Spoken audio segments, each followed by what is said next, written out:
Hello everyone, and welcome to New Strategies for Enabling Digital Teaching and Learning in Latin America, a roundtable discussion held in partnership between Times Higher Education and Minerva.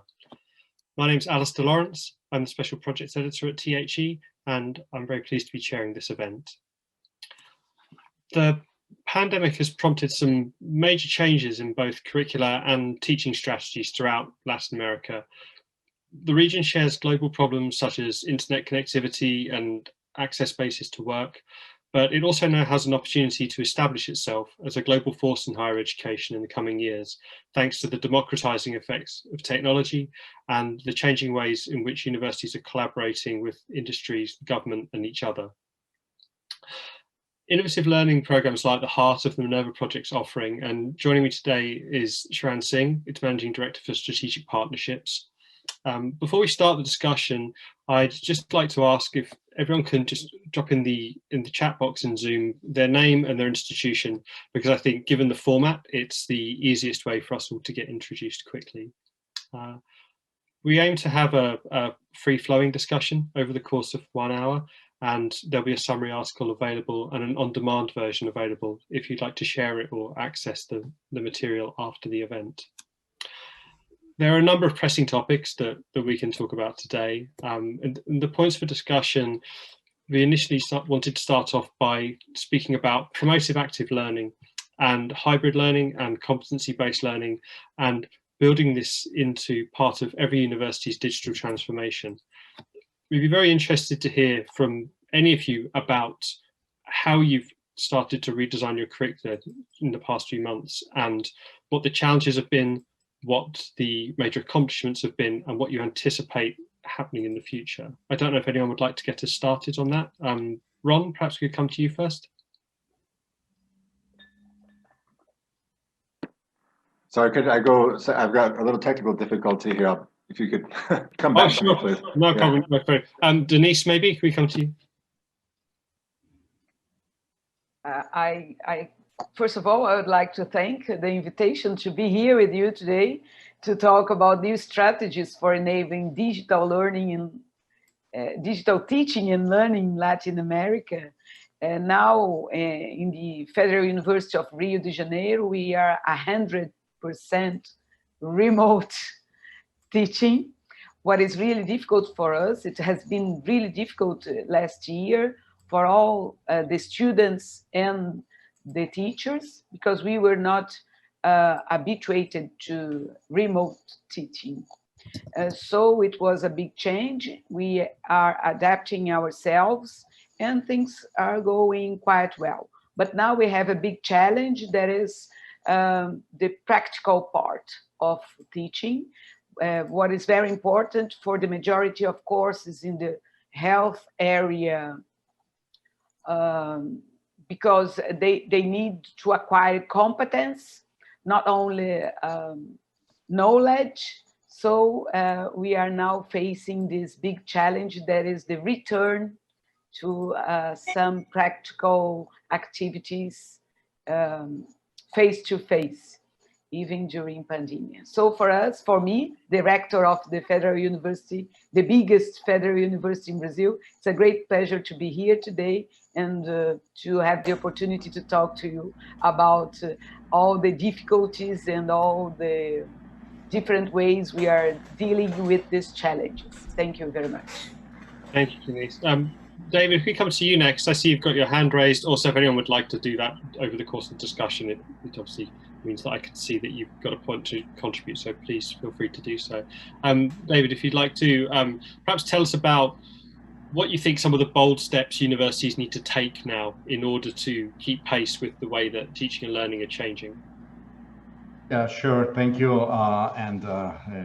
It's an honor to be here with my colleagues. And let me just go very quickly.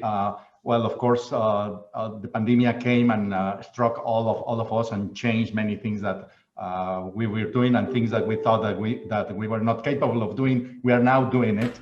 And but something that I would like to share related to our experiences and connected to your question. In year 2019, we changed our educational model. We call it Tech 21 because we changed to a more active learning model. where more than 50% of the curriculum, the learning occurs in challenges multidisciplinary and connected with external stakeholders like industry or community. And so then all of a sudden comes the pandemic. Even though we have had over 30 years of distance learning experience, in 1 year of the pandemic, we have now educated more students via distance learning than during the past 30 years. And some of the key issues and key learnings and the strategies that we have now is, well, definitely with the pandemic, we went into emergency remote teaching. And for teaching via distance learning, you need to adapt pedagogy. So that's one of the, a lot of work has been done with the training of the faculty that was not used to distance learning to adapt their pedagogy. You have to adapt the assessment. How do you evaluate the students and all that.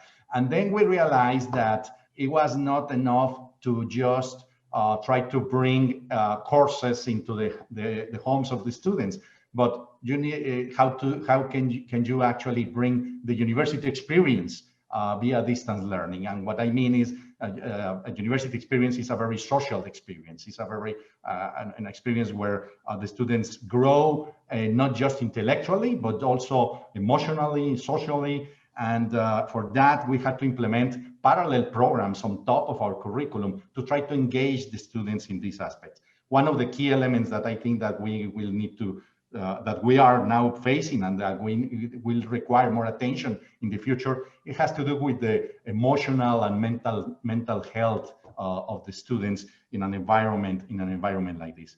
And doing active learning, if it's challenging doing active learning in a physical, in a face-to-face fashion, it's even more challenging to do it via distance learning. However, we have had some good experiences managing to actually do this type of activities. Okay, thank you very much. Edmund, or perhaps Farhan, if you could maybe tell us about what this process has looked like at Sao Paulo, and you know, what do you think needs to change on a national level or an international level so that you can be more competitive and you can make more bold changes to adapting the curricula to serve students in a different way? First of all, good afternoon, good morning, and good evening to everyone. It's a great pleasure to be here.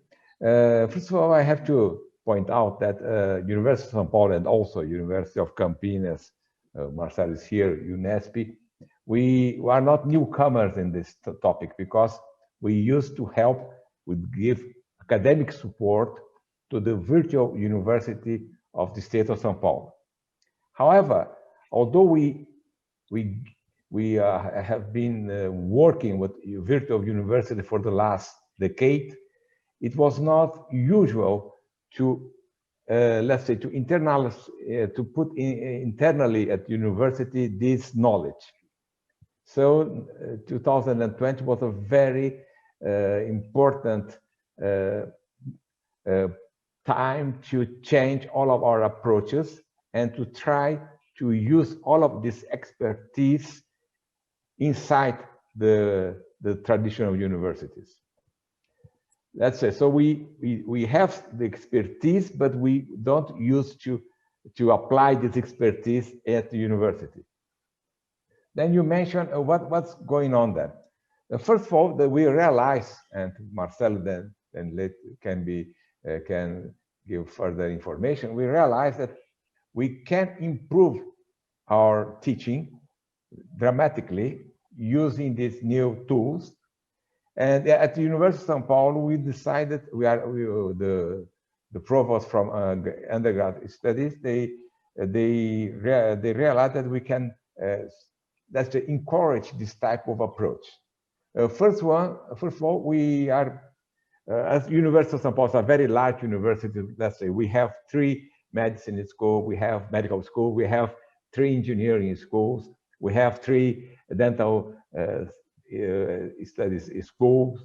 So we try to make groups, consortiums of faculties working together and preparing joint classes, preparing, let's say, a joint academic material. And the second point was really to start a new, let's say, a new movement to renew the teaching methodologies at the university. And you mentioned our national international relationship. Of course, now we are keeping our international activities in a very strong way. However, with less mobility. So we are learning how to join an international network, doing a part of research in each countries, but without the mobility of the students and the faculties to get the data included. So let's say if someone needs at UK a sort of experiments we can perform in our labs, send the results to UK, and if we need something special from a UK university, we can ask them to do that test, to perform the test and send the result to us, and then we can join the data. So it's a new approach for international activities with less mobility. Thank you very much. Marcelo, if we could come to you next, please, so you can perhaps tell us about the key challenges that you're facing and the major changes that you've made during this period. Well, thank you. It's a pleasure to be here among friends. The main points I would like to mention, I would say similar to David,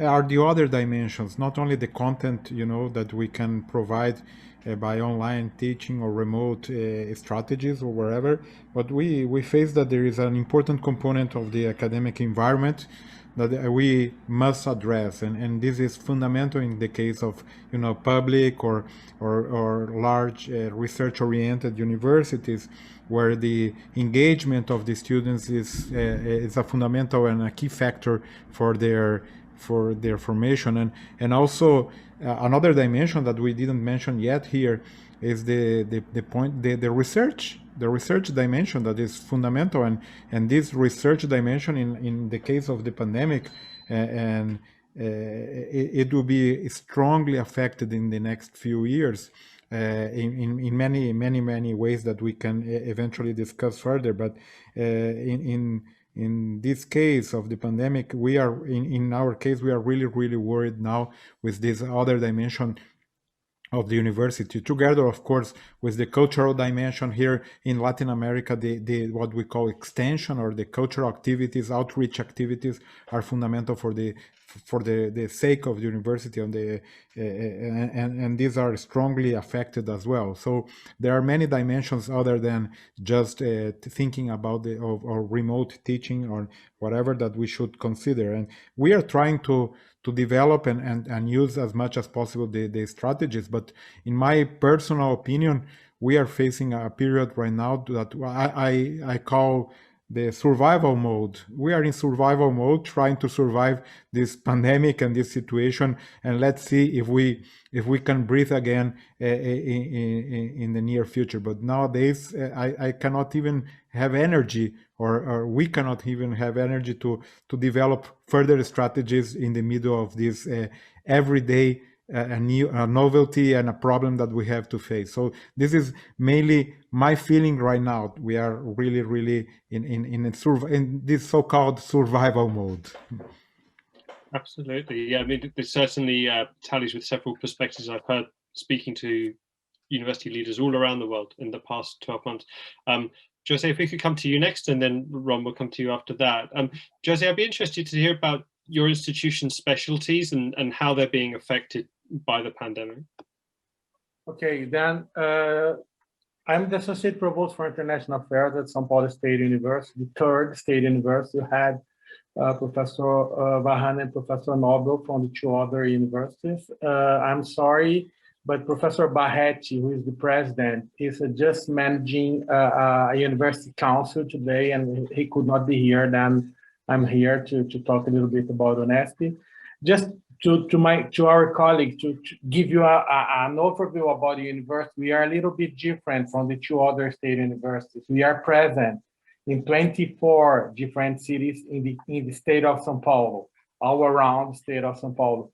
Then with this pandemic, we have cities in different regions in the state with different health conditions. Then it counts for the strategy that we need to implement. But just to give you some basic information, we organized a kind of training program for faculty to help them in engaging in online education. Then we worked with a company here in Brazil, and we organized a long 2-month training session at the beginning of the pandemic situation to help people to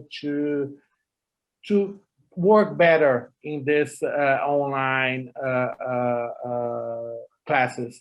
Besides, we started to organize some virtual mobility, offering the possibility to our students to register in our partners' universities courses, but also we increased an existent, and this is very important, virtual mobility program. Then we had this before the pandemic, but I believe we will talk a little bit more about that after. Then, but I just would like to say that we are improving our offer of virtual mobility and virtual exchange, considering the situation, but not only because the pandemic situation. Then we believe that it could be something that a university in Latin America could explore for the future. Great, thank you very much. Ron, we come to you next. It would be helpful to have some insights on how this program was taking shape and what you think the next stage of it will be at your institution. Are you talking to me? Yes, sorry. Yeah. Hey, wait. Sorry, that's a famous line by by De Niro in the film Taxi Driver. Are you talking to me? I can't quite do him, but yeah, well, first of all, let me apologize to my colleagues here because I am not Ricardo Marcelo Fonseca, who is my boss. He is the rector of the university. In the line of succession of power at UFPR, I'm like 50th, but he had a university council meeting to run today, similar to the Celso's situation. And the person who could also be here today, who runs the international office at UFPR, also couldn't be here because he's at a thesis defense. The reason that I was chosen to be here is because I have my sort of finger plugged into a lot of the pies at the university here, especially with respect to internationalization initiatives, because I am the director of a center here, a writing center that, among other things, aims to help especially faculty and students at the postgraduate level with international publication in English medium journals. So in other words, to augment research output. And also I am the coordinator of a faculty development program here at the university to help prepare professors to deliver their subjects in other languages, especially English medium instruction. And so with respect to your first question about the challenges we face, I would just simply echo most of what's been said here already. With the pandemic sort of forced us to rethink a lot of the mechanisms that we were operating under that probably needed to be looked at more carefully a long time ago. Just to cite a kind of funny example, the syllabus requirement for our university, so the actual printed syllabus that each professor puts out to the students is supposed to have a reading list on each of it. And that reading list by university norm here had to contain books that were only physically available at the library. And so you can imagine that when the pandemic hit, that just became an anachronism. And so we had to rethink a lot of what we did. And I can tell you that a lot of the challenges that we faced were related to the federal system here that doesn't allow for a lot of maneuvering when it comes to quick movement of purchasing and things like that. So as you may or may not know, the federal university system here, and we have a number of public university rectors here present, is responsible for something like at least 80% of the research output of the country.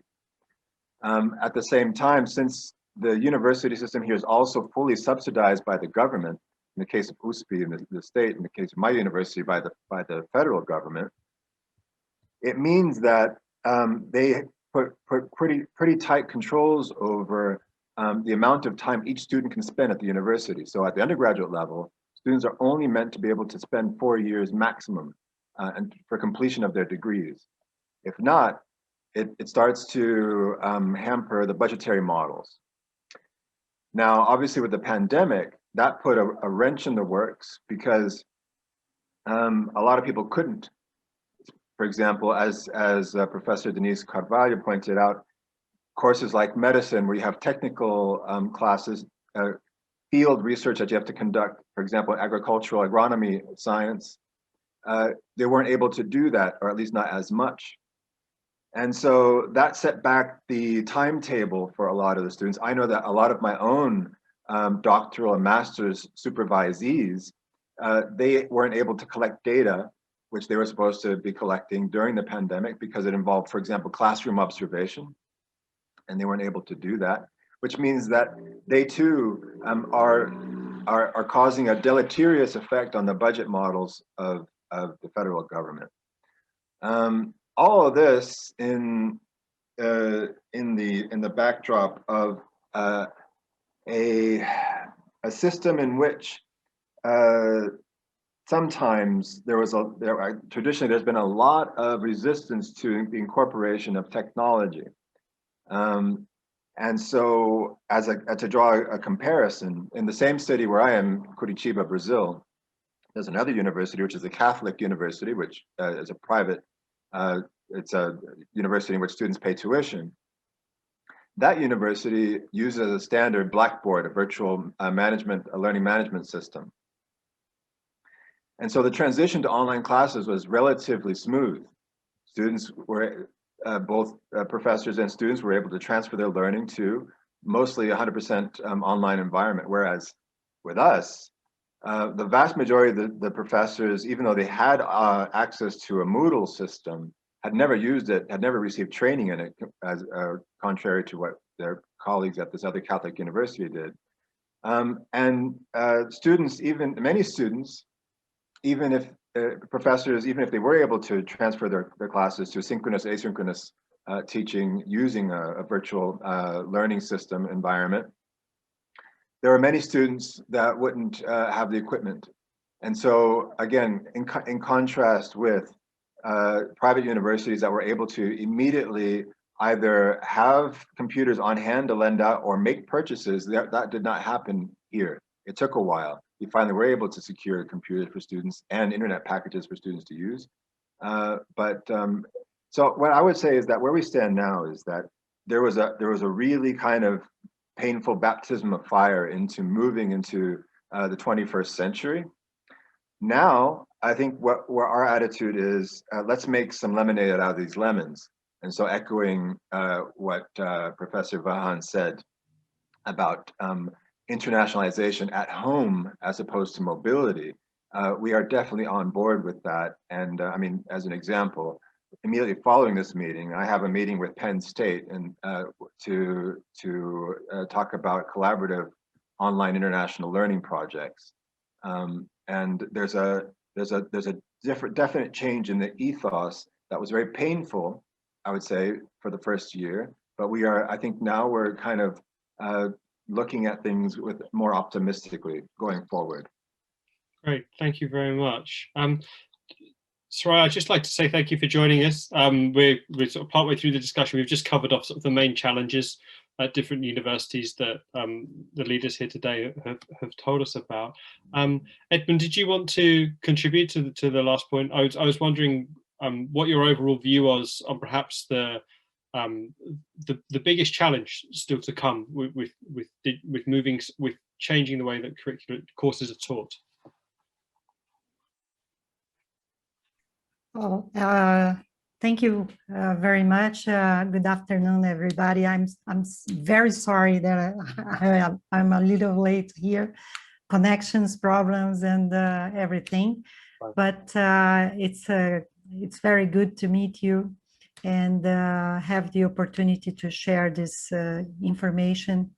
And we are right now. I just follow a little bit what Ron just said, and I agree with everything that you said. And the discussion here is very intense right now, because we are in the end of the, we are in the end of the second semester of the 2020 in our university. And in a few weeks, like 2 weeks, we will start the first semester of 2021, and we are actually discussing the next projects and how we will deal with the virtual activities, and also with the exams and evaluation, because the professors here, the faculty members are they want to change several things in the system, but I think that we need more inputs. That's what I feel, that we need to share more experience between us. As I heard, we have a very big system. The federal system is 69 universities, but we don't share much the experiences, and right now it would be very important so we can move forward more rapidly. So that's the big challenge that I see right now, the size of the system and the challenges that we have, and things that are going very fast, and we need to follow as much as we can. This is I think that to start, I will say those words and then I can come back later.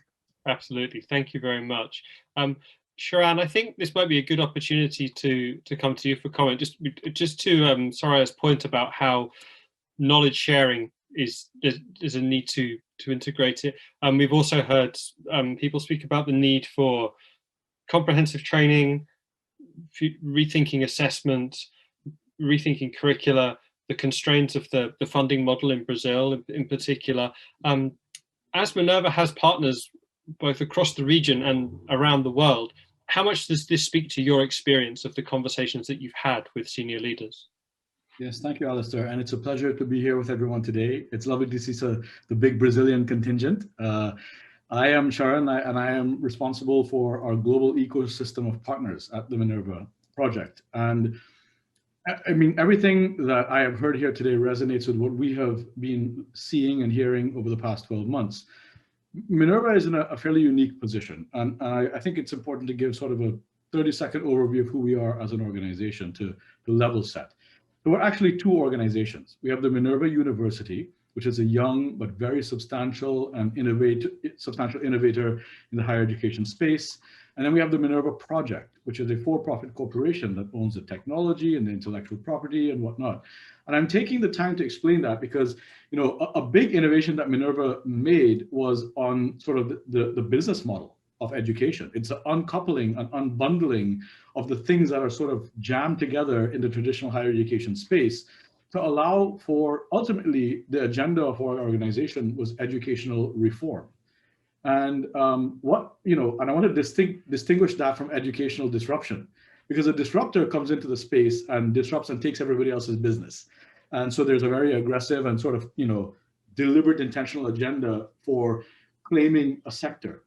But Minerva really understood the need to reform education by first building a new institution from scratch using learning science, using modern business practices. We're seated in the Silicon Valley, so we are run like a Silicon Valley corporation in education. And so it's the best of both worlds.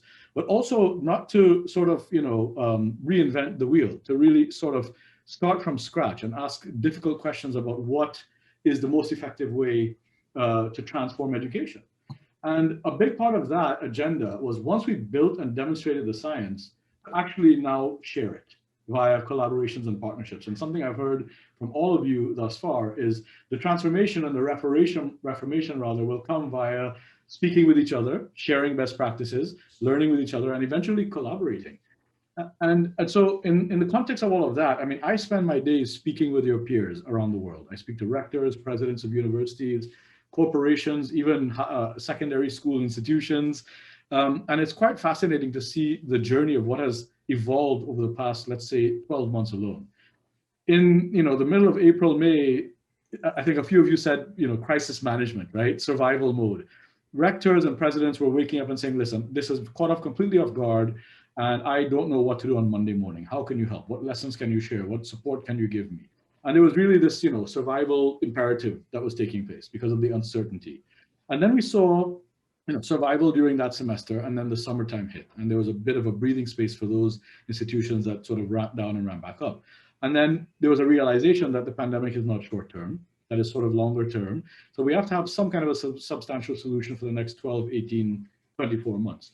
So what we saw happening was really a doubling down. So we used Zoom, we went online, but we need to enable our teachers to be more effective in Zoom. But the problem was, this was still crisis management, because Zoom is a webinar software. Teams is a web meeting software. These are not teaching and learning products. The pedagogy is not designed to be used in a webinar software, right? And so fundamentally, it was perpetuating more of the same. And now, what we are all seeing is the enrollment crisis, the imminent, well, it's already starting, right? We're seeing students walking with their feet. And with these emerging sort of alternative options from, public-private partnerships, governments and corporations partnering with universities, corporations creating their own learning journeys and pathways, strengthening internal L&D, there is really a referendum now on the value proposition of higher education. And so, the conversations that I've heard with the leaders of institutions across the world has been exactly like this, where they are feeling isolated. The leader of an institution has the massive problem of not just thinking about the academic integrity and quality, but the brand, the reputation, the business model, the sustainability, all these factors together. And the fascinating thing is that each university is unique. Each institution has its own, sort of influencing factors and politics and environment. And so there's not a one-size-fits-all solution. It really is about speaking, engaging, and learning, and then internalizing, interpreting, and going into the laboratory internally with your teams to try and make intervention. But I'll close by saying that, ultimately, the shift online is here to stay. I think we believe firmly that it's going to be a hybridized environment. The role of the place-based university is never going to disappear. In fact, we think that it's actually emphasized and more important than ever before. Somebody mentioned, I think it was David or possibly Vahan, about the student experience and thinking holistically, not just about delivering effective content, but how do you transform the human being? How do you create an enabling environment to uplift their spirits and sort of energize them and make them better citizens? How do you increase access and equity, right? There's a big issue that there's always been in higher ed about it being inaccessible to the masses. And now does virtual sort of hybrid environments create a real opportunity to spread quality education to the whole world versus a very sort of, selective subsector. So, I just wanted to add those layers of a few things that I had not yet heard in the conversation, but to reinforce that you're absolutely not alone. Globally, every institution is facing this exact same dilemma. Great, thank you, Sharon. To your point about the enrollment crisis, I think it's an interesting one, because it's often something where digital education is held up as something that can increase access and can give access to different types of students. people who are studying at different stages of their lives, some who may be working, some who may be younger, entering the workforce after their degree, some who may have lost their job because of an economic downturn. Denise, perhaps could come to you just can you tell us a little bit about how you are hoping to manage your enrollments process and what changes you have made to anticipate the different routes that people are going to need to take into major universities now? Yeah, this was a big problem here, especially here in Brazil. As you all know, we have a society in which we have inequality, and it was a great challenge not to increase the gap between rich and poor students. So in the beginning of the process, the first thing that we did was to give access to all of our students. We gave them the access to internet by giving them chips and equipment. We offered more than 10,000 chips and equipment. So you can imagine we have a great number of students here in Rio de Janeiro. As I told you, we are the greatest federal university, but almost 10% of our students did not have access to internet. So now they do have access to internet, but they don't have a good environment for studying in their homes. Now, but these are some problems that we have to face, but we cannot solve. We wanted at the beginning to have places where these students could go into and have access to classes in a good environment, with silence, with no one coming in and so on. But it was impossible. We think that this year we have to think about this. Even with the continuing of the pandemic, maybe some spaces in the university at this moment from the month of April will have to be opened for these special students that have to study outside their house. That's a great problem that we have to face, together with the problem regarding transportation. So we are in a big city, a huge city, and we have mobility problems. So and now I'm talking about the start of practical teaching. So the students have to come back, some of them, mainly students that are in the health area, they have to come back to the university and they have to get public transportation. And it will increase, unfortunately, the number of people affected by the disease. It will increase transmission. So it's a great challenge, but we have to face it and we have to start these activities. Otherwise, these students will leave our institutions. They will leave higher education. And we don't want these students to leave higher education, especially in Brazil. So several things that the other directors have told here, I agree.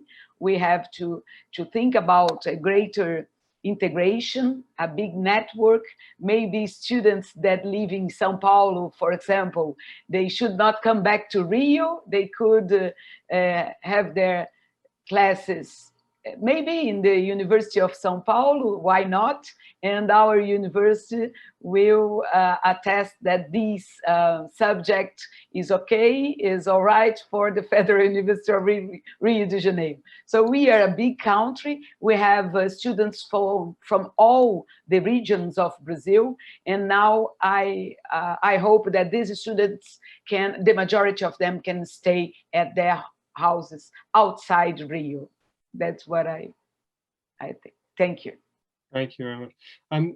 To that point, does this create an opportunity of something that may have happened through necessity already, where people are having to study different types of courses in different ways, and now there can be a permanent change implemented that massively increases access by refining the offering and embedding collaboration with industry and employers and government in a way that gives people a very robust qualification, which may not be for life, but it will be something that will help them with their employability and help them with their, their general citizenship and the other skills that you would, and the benefits that you would get from going to university. David, if I could come to you first, I think I saw you nodding, I hope.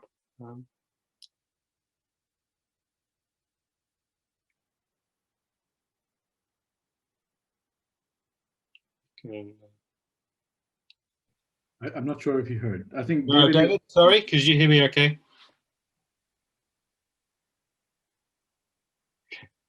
Vahan, perhaps we could come to you if David has some problem with the microphone.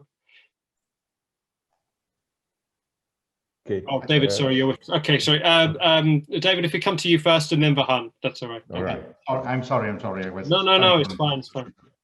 Sure. Yes, I mean, I think something that we are seeing is related to, there are like, as Marcelo mentioned, yes, we are in survival mode. We are in the to-do, but we are also we need to be thinking in the to-be. And in that thinking in the to-be, there are these 8 elements that somehow are related to what you just mentioned. We see that we can reach out now more audiences from what we used to reach out. We see that instead of being mostly face-to-face presential university, we can become a multimodal university. Yes, face-to-face presential won't disappear and will be very, very key, but we can offer other modalities. But then there is this concept of the rise of the exponential increase in lifelong learning and the exponential increase also in the free flow programs. And what we mean is that we are mostly a university where the students come as full-time students. And now we see that after the pandemic, now we are starting to see that even after they graduate, they will come and go, and not just in face-to-face, but in these different modalities. And the other element is related to this aspect that Sharon mentioned about the alliances, and that's related to your point.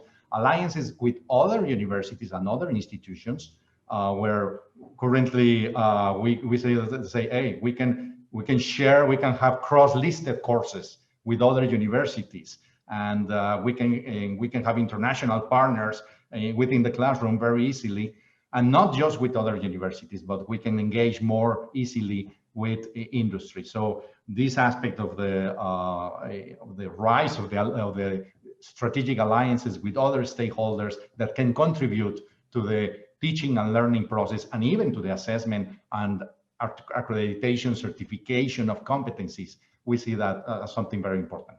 Thank you. Thank you, and sorry for the mix-up. No, it's fine. It's always a danger with Zoom and the microphones.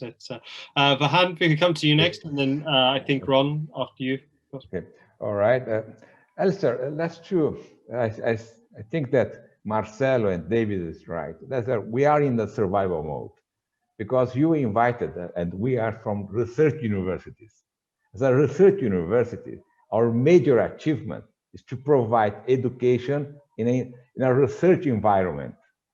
So the remote course, the remote education for us is a drawback. Definitely it is. However, now all of our students and all of our faculties, they learn, they know that we have a very strong, very important tools for education. So we have to find ways to get advantage of this situation. So we must we have to provide to the faculties the opportunity to use these strong tools for a face-to-face education, to improve our classes, to improve our education system. Let's just say, till now, to be honest, we used to apply the tools that for the beginning of the 20th century. Now we have a unique opportunity to really use these new tools for face-to-face education. of course, make the classes more dynamic, more, let's say, more adaptable for the new students. So that's our major tasks as a rectors and president of universities. How to engage our faculties, how make our faculties encouraged to use these new tools. Okay, thank you very much. Ron, if we come to you next, and then Edmund, and then Sharan after that. Yeah, just very quickly, I agree 100% with what David and Vahan just said about how we should take advantage of the opportunities that this moment presents, and how this period can offer a number of possibilities that maybe we hadn't really thought of before. And I say this because it relates back to something that Sharon was saying regarding, and what you asked about, Alistair, about student enrollment. In the Silicon Valley, for example, universities in California, when enrollments have gone down because of trade-offs, because students, one, will see, well, I'm going to fork out money, a lot of money, for something that is different from the typical college experience that I was hoping for. The college experience at US universities involves all kinds of things, like college can involve living on campus and college sports and the whole deal. The college experience at an R1 Brazilian public university is different. There's no tuition involved, and it's not like you're there because you're going to support your college football team the rest of your life. So there's something very different about that dynamic. Yet, all we've heard about, or for the bulk of the last 11 months at our universities, and I've heard this among my colleagues, is the deficiency viewpoint of the time we're going through, not the opportunity or the opportunity standpoint. So the perspective is, oh, look what we're not getting. Look what we were not able to do. But actually, I'm really glad that you've opened this conversation, because what I'm hearing from David and others is, okay, what you need to focus on now is, yes, it's true, we acknowledge that you're not getting this, you're not getting that, but look what you can get now that you couldn't get before because of what we're going through. And so anyway, I think it's a great moment to talk about this now. Great, thank you. Edmund, we come to you next, please.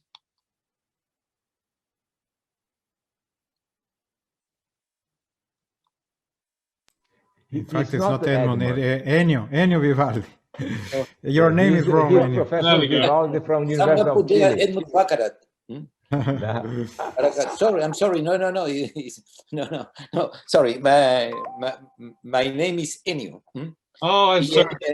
No, that's fine. And I come from Chile. So, okay, let's go. First, if you remember Voltaire's Candide, yeah, there was a guy called Professor Pangloss, for whom everything was for the better. Okay, so I will make his role now. So I will see all the great advantages and the good side of having had this pandemic. First of all, I will perhaps, since we are talking to you in England and we're talking from Latin America, I would like to maybe first of all to talk about the role of universities in our countries. The best example that I always put forward is that when in the post-war, in the 1948, Britain put along the British created the national health system. They of course created something that was part of the state that they created to become the national health system. In Chile, the very same idea, and very successfully, was copied from the British, and essentially it's a copy of the British system, was implemented 4 years later in 1852, but it was an idea of the University of Chile, and when the University of Chile told the government that we wanted to do a national health system, why don't we? The government said, excellent idea, go ahead and do it, okay? So the national health system in Chile was made by the University of Chile. So was made the whole internet system, to the point that today the .cl in Chile, which is the internet domain of the country, is being administered by the University of Chile. And that's the same situation in Mexico, in Brazil, in Argentina.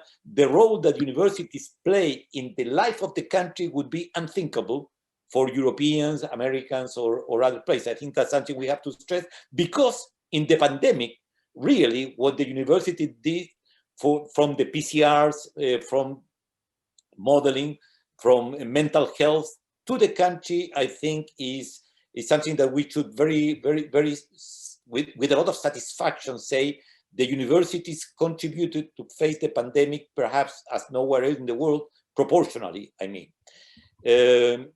We also something that I think has become a commonplace, but let me repeat it, a disaster is always an opportunity to learn about your weaknesses, okay? And certainly in Chile, a big weakness has been that the primary health attention had been much left behind, okay? They had concentrated in tertiary attention, but that's because that's where surgery practices, imagines, and so on are. Here is, I like very much what the Americans call the Saturn Syndrome. Saturn was a bank robber who very successfully robbed several banks. Finally, he was caught. And when he was asked by the press, why do you rob banks? Why do you assault banks? His answer was, because that's where the money is, okay?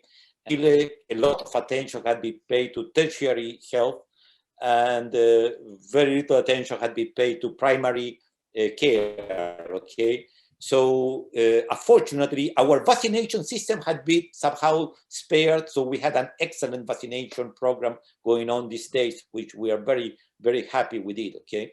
But that's one of the big learnings. Also, we had totally forgot about mental health as a social issue, and we paid dearly for that price. And that was, again, an area where the university played a key role in setting standards for having mental health programs today, because that's essential both for the way you can buffer the effect of the pandemic and the way you can cheer up your population to face pandemic.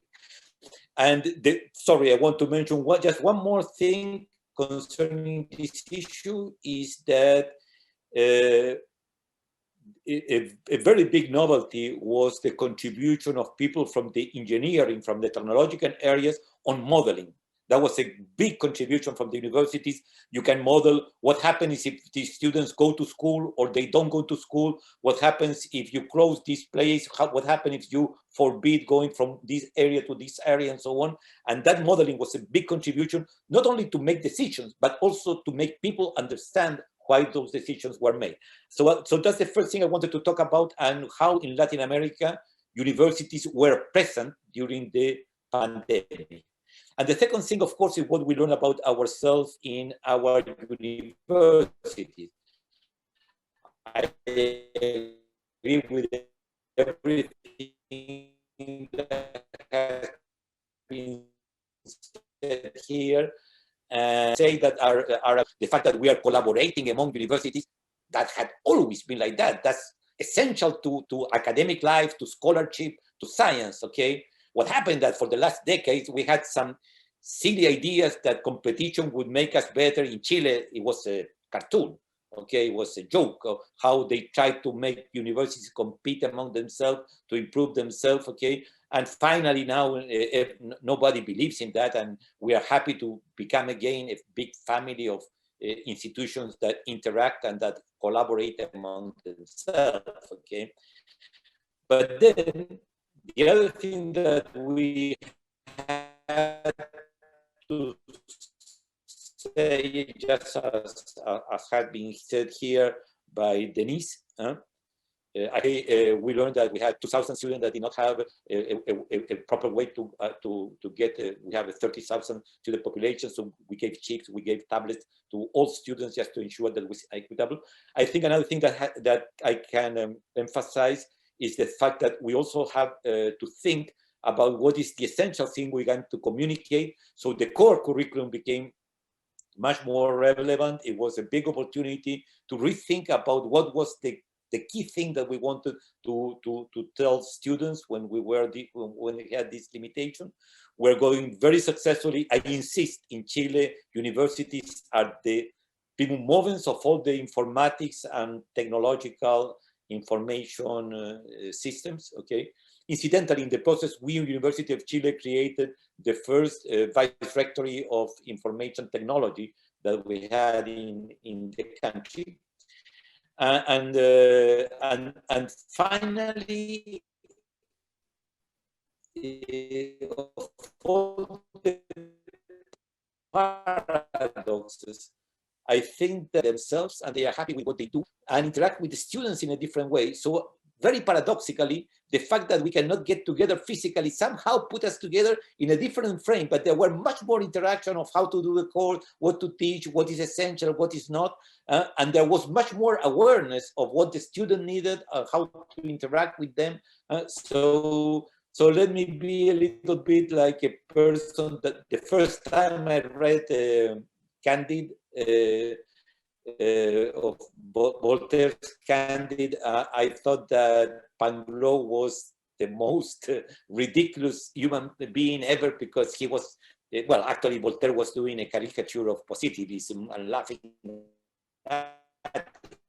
Okay, but now I feel like Pangloss, okay, this disaster is for the better, and we will have a better world. Coming from a country that has one earthquake every 5 years, okay, unity rather than as a displace.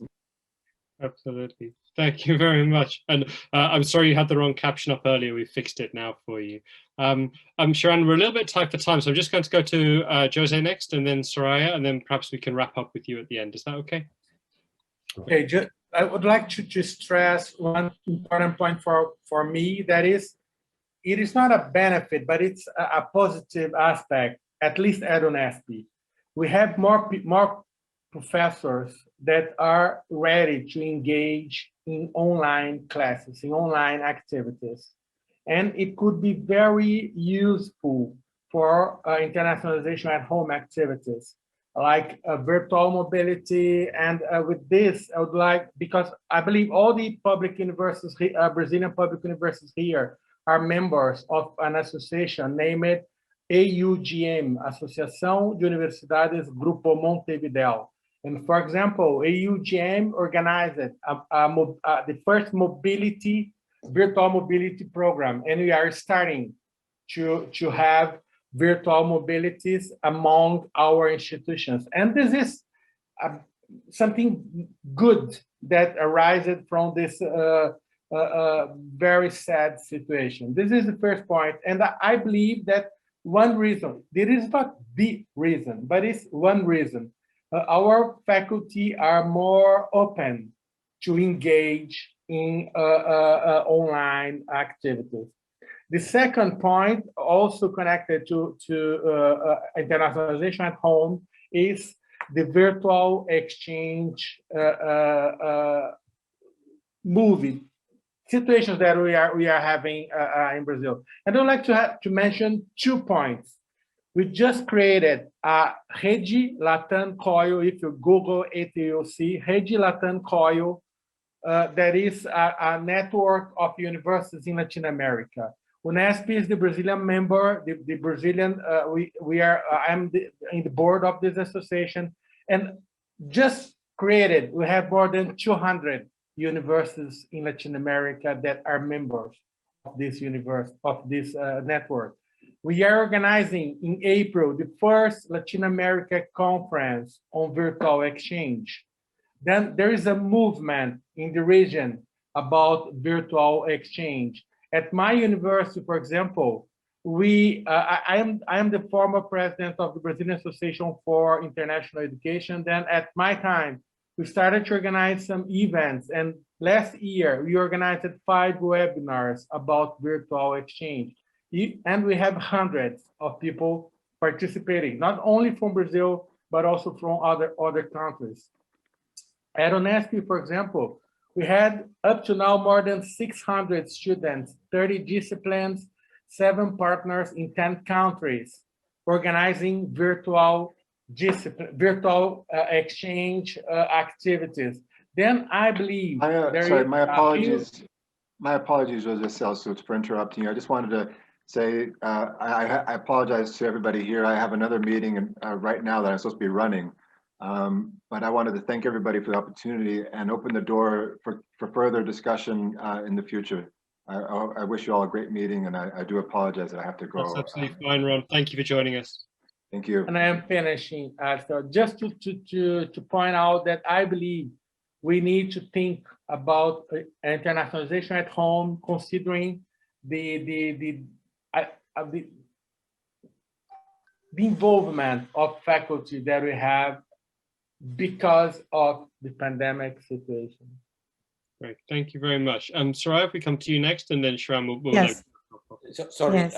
I have to apologize too, because unfortunately, since it was scheduled from 2 to 3, they scheduled me something that I must direct at 3. So sorry, I'm talking about Chilean time, but at this time.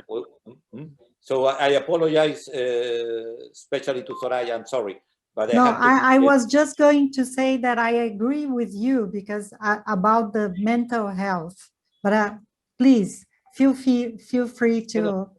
Thank you. Go ahead. I'm very Sorry. rapidly. I wanted to say that I agree with all contributions here, especially related to the access of new technology, as Vahan said, and also, and very important, the mental health of our students and our professors, our faculty members, because this is a big change to all of us.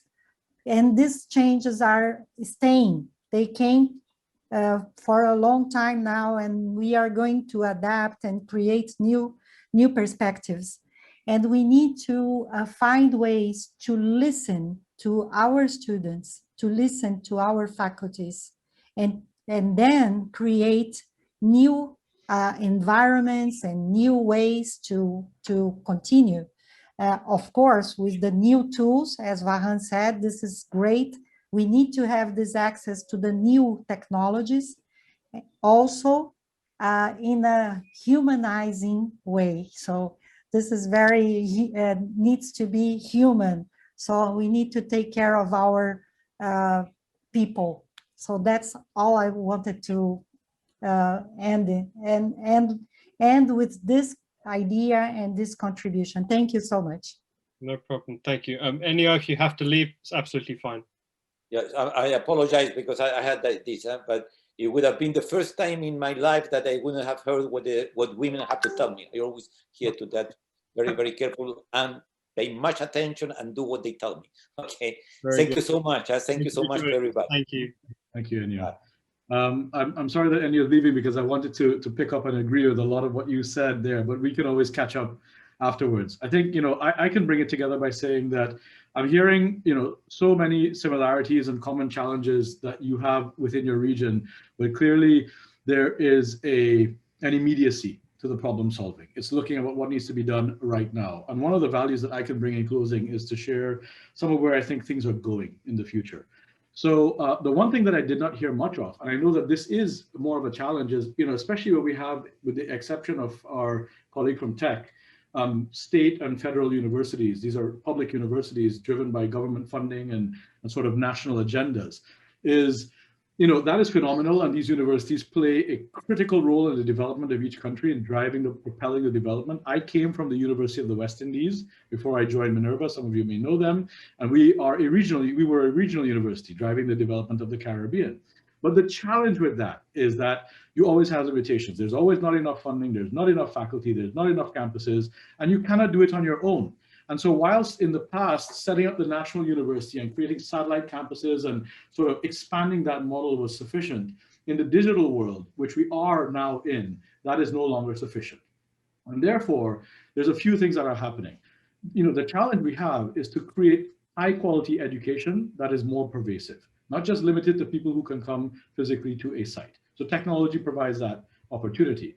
There's going to be, using sort of, the health environment we're in, it's a virus coming into the body, and the body's going to push that back because the system is not set up for that right now. There's, from an access to technology, quality teachers, new curriculum, it's like a wholesale revision of the educational model. But I think it's critical to think about this from the perspective of the learner. Of course, driven by cutting edge research and new knowledge being developed. But ultimately, when that gets into the classroom, how do you create a learning journey and a learning experience where, teaching and curriculum and class type is but a piece of an overall learning journey that is going to produce citizens that will propel and advance our communities, right? So two things that I think are relevant to share. One is we're seeing an increasing conversation around the unbundling of the education model. Traditionally, you have a campus, you have professors, you have students, you have an accreditation body, you have sort of quality control mechanisms, an academic senate, a financial senate, et cetera, right? And that all together works to produce a certain set of students. The new universities, the universities that are really pushing disruption are saying, well, do we require all that? For example, where's the employer in this? So how are we now working directly with the employer to actually define the certification and create pathways from the job right into the office, or even more radically, the co-op model? How are we going to say we're only going to train them for 1 year and they're going to work full time for 2-3 years, and at the end of it they'll get a university degree and 2-3 years of work experience, right?